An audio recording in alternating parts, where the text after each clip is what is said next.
E aí pessoal, tudo bem? Bem-vindos ao canal Coleção Paralela. Sou o Rodrigo e este é o Mestre do Terror. E este é mais um vídeo desse canal para falar de mudanças, para falar de nostalgia de gente velha, sou eu, no caso, e para falar de um dos personagens que eu mais gosto, mas que não fiquei assim tão satisfeito com as mudanças pelas quais ele passou. Eu tô falando do John Constantine. E para falar do que eu quero que seja o tema desse vídeo, eu escolhi, acho que não poderia haver escolha melhor que essas duas publicaçõezinhas que eu tenho aqui, né? Ambas da Panini, né? John Constantine Hellblazer Dores Fantasmas, com Milligan, Camuncoli, Landini e Baisley, publicação da Panini. E Universo DC Renascimento Hellblazer, volume 1, Simon Oliver, Moritat, ou algo do tipo. Pia Guerra, aqui no Rio Grande do Sul, não, né? Não tô no Rio Grande do Sul, mas no Rio Grande do Sul seria Pia Guerra. José Marzan Júnior e André, um nome que eu não vou tentar falar. Por que eu acho muito pertinente usar essas duas edições? O objetivo aqui não é nem mostrar as edições em si, tá, pessoal? Não é ficar folheando em si e mostrando as edições em si. Não é bem essa a intenção. Porque o foco em si não são as revistas, não é falar das revistas, não é mostrar as revistas, mas é falar de mudanças. Nós temos aqui duas fases, são revistas já meio antigas, né, gente? São edições já meio antigas. Deixa eu ver se eu cato o ano aqui, mas né, não são edições contemporâneas, né? Aqui vem com desaconselhável para menores de 18 anos, papagaiada. E como se alguma coisa hoje em dia respeitasse algo do tipo, né? Como se esse mundo tivesse isso de desaconselhável para isso ou para aquilo. Viver, né, nesse mundo tá desaconselhável para qualquer um, né? Eu tô tentando achar aqui, ó, tem, né, 2014. Ou seja, são bem antiguinhas as edições, né? Aqui, vamos ver se descobrimos o mesmo com essa aqui. 2017.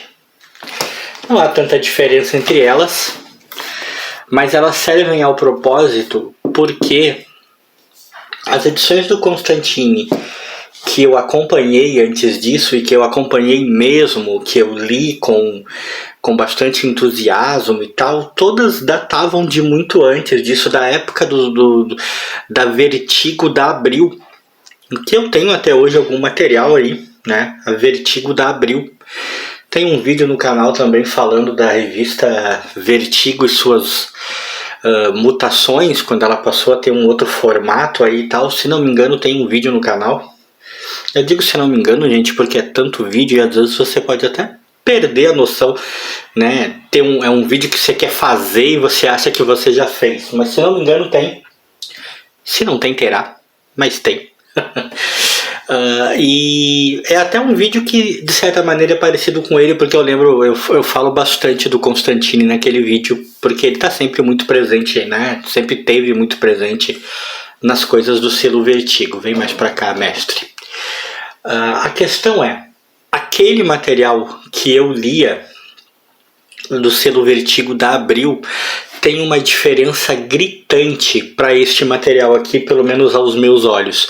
E eu não estou falando graficamente, eu não estou falando de artistas, de desenhistas, Tá? Aqui tem bons artistas, tem muito bons artistas, tem bons desenhistas. Eu não desgosto da arte e não desgosto 100% dos roteiros. Por exemplo, aqui, nessa edição aqui, o Constantine está interagindo bastante com o Monstro do Pântano. E eu gosto bastante das interações dele com o Monstro do Pântano. Eu acho que é uma dupla, por assim dizer, que rende boas histórias. Eu curto, né?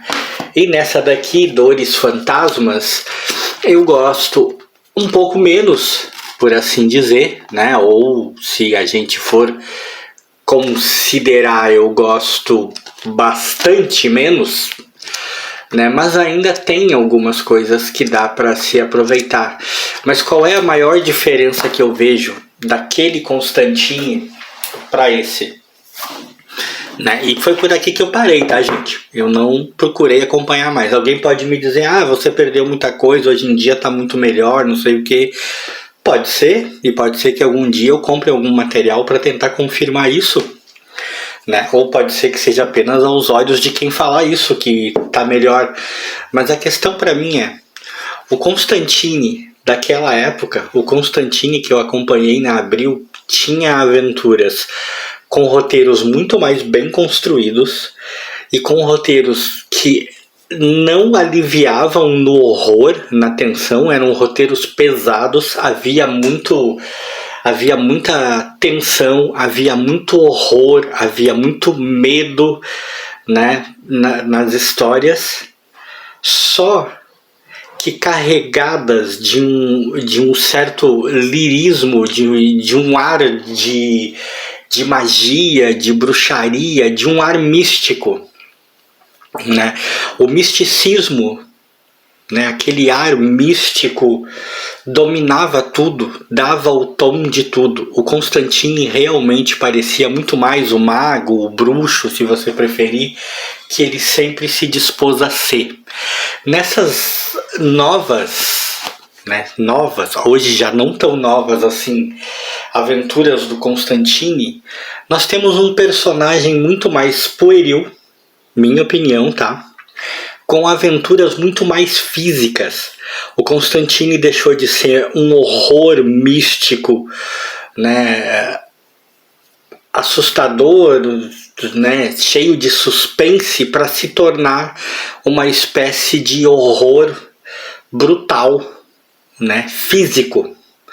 As histórias dele apelaram muito mais para o físico e começaram a ter um tom que até então não tinha.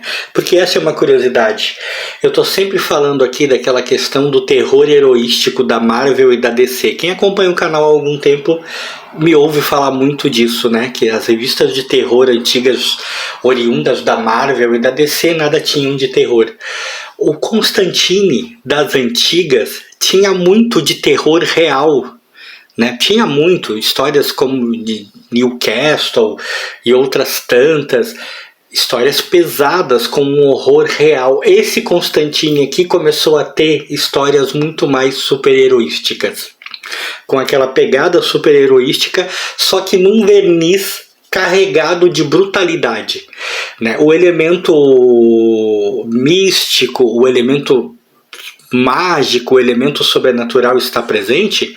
Claro que está, Constantine não se sustentaria enquanto personagem se esse elemento não existisse, mas ele está muito, muito diluído em meio a muito gore, a muita gritaria, a muita brutalidade física. Ele se tornou um personagem muito mais hardcore.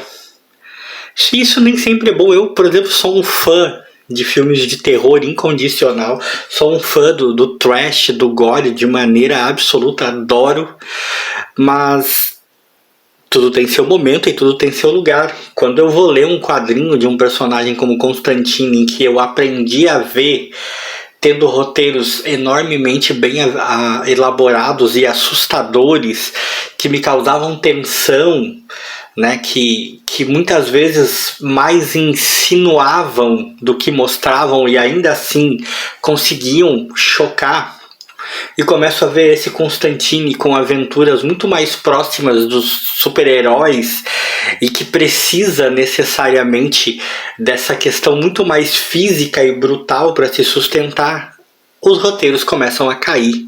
Ele começa a ficar menos interessante.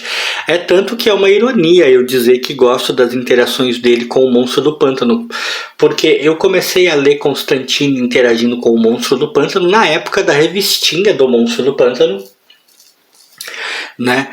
E com aqueles textos do Alan Moore, se não me engano, né? Ótimos textos. Vai ter vídeo aí no canal falando até de uma revistinha do Monstro do Pântano, a única que eu tenho daquela época. E essas aventuras, quando estamos falando daquelas escritas pelo Moore, né, pelo Alan Moore, elas ainda têm toda uma pegada de horror, né? O Alan Moore fez muita coisa pelo Monstro do Pântano na época para levar ele para um caminho de um horror real. As aventuras que tem aqui, eu ainda gosto de ver a interação Constantine Monstro do Pântano, e algumas vezes eu tenho algumas outras interações entre eles em outras edições que não estão aqui, né? Inclusive eu poderia ter pego mais umas duas que eu tenho de interação entre eles, eu poderia ter colocado aqui junto só para ilustrar, né? Mas eu tenho outras interações entre eles. Elas ainda têm alguns lampejos desse velho horror que era tão legal no Monstro do Pântano e no Constantine, só que também muito mais diluído numa aventura muito mais heroística. O Monstro do Pântano, na verdade, nos quadrinhos mais contemporâneos, durante algum tempo, pelo menos, conseguiu se sustentar muito mais, né, levando adiante aquele seu lado sombrio e mais sobrenatural, mais horror do que o Constantine, pelo menos aos meus olhos, né? E o Constantine acabou virando basicamente um super-herói de sobretudo, em muitos casos, e isso me incomodou a ponto de eu basicamente abandonar o personagem depois de uma determinada data em diante. Não li mais nada novo. Há sempre quem diga que esse é o pecado, que a gente não se abriu para as coisas novas e está perdendo, e eu acredito que é realmente possível. E como eu disse, num dado momento, a um dado tempo, eu provavelmente tentarei ver se realmente perdi. Mas determinadas portas, quando se fecham, são difíceis de abrir de novo. E gosto é gosto. O Constantine que está na minha memória, o Constantine que eu adoro, ficou lá nas Vertigos da Abril. É aquele lá. Esse aqui não chega a fazer feio, mas é uma sombra do que ele era. E isso, meus amigos, minhas amigas, se chama mudança, né? Se chama avanço. E se chama idade do tiozinho aqui também, né, que envelheceu e não conseguiu, de determinadas formas, de certa maneira, acompanhar a evolução, ou que chamam de evolução gradual, de alguns dos seus personagens prediletos. Se você gostou desse vídeo, like aí pra mim e pro Mestre do Terror.